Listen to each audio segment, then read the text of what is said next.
Avec vous, Clément Viktorovitch, nous allons revenir sur l'une des mesures phares proposées par le gouvernement pour parer à l'érosion du pouvoir d'achat des fonctionnaires, à savoir le dégel du point d'indice, une mesure présentée comme un geste généreux, mais d'après vous, il reviendrait tout simplement à offrir ce qui est dû.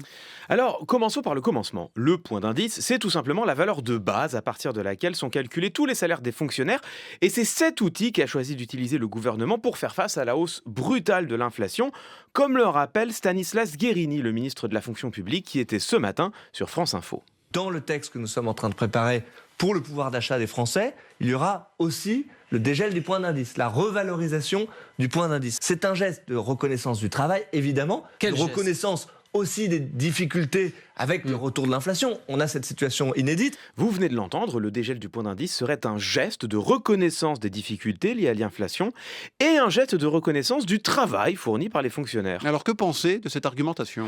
On peut, me semble-t-il, hausser au moins un sourcil. Le point d'indice, c'est avant tout l'outil permettant d'ajuster les salaires des fonctionnaires par rapport à l'inflation.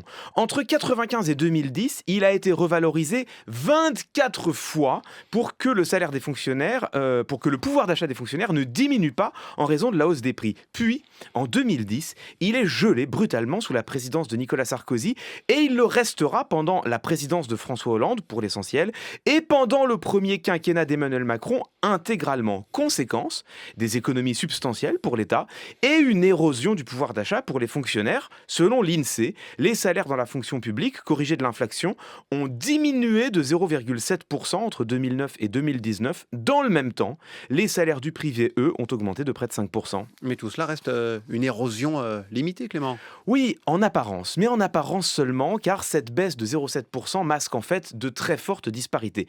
Dans une tribune parue en mars dans Le Monde, l'économiste Philippe Askenazi explique que les gouvernements successifs ont redistribué une partie des crédits économisés avec le gel du point d'indice par le biais de ce qu'on a appelé la politique catégorielle. Pour faire simple, certains corps de la fonction publique ont été augmentés au détriment des autres. Les grands corps techniques, l'ENA, la police ont vu le gel compensé, voire surcompensé.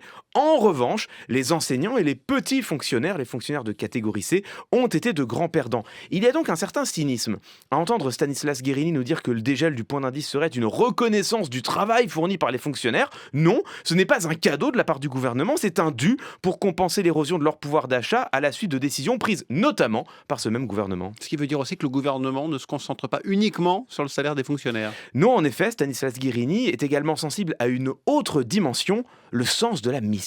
Il faut faire respirer un petit peu les carrières des agents de la fonction publique, leur permettre de retrouver du sens de l'action. C'est vrai qu'il y a un enjeu de sens. Moi, c'est ça qui me frappe beaucoup.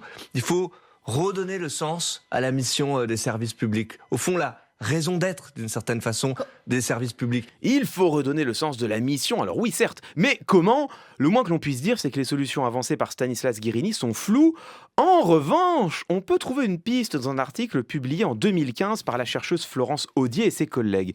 Ils reviennent sur la multiplication des primes à la performance qui font justement partie de ces mesures décidées pour compenser le gel du point d'indice. Et ils expliquent, ces chercheurs et chercheuses, que ces primes à la performance contribuent à déconstruire le sens de la mission dans la fonction publique en éloignant les fonctionnaires de leur idéal, celui d'agents désintéressés au service d'intérêt général. La crise de sens dont s'émeut Stanislas Guerini viendrait donc en partie au moins d'une politique suivie par son propre gouvernement. Après avoir proposé d'offrir une hausse de salaire qui était due, le voilà donc désormais qui cherche à compenser ce qu'ils ont eux-mêmes abîmé. Clément Viktorovitch, entre les lignes, tous les jours sur France Info dans le 17-20.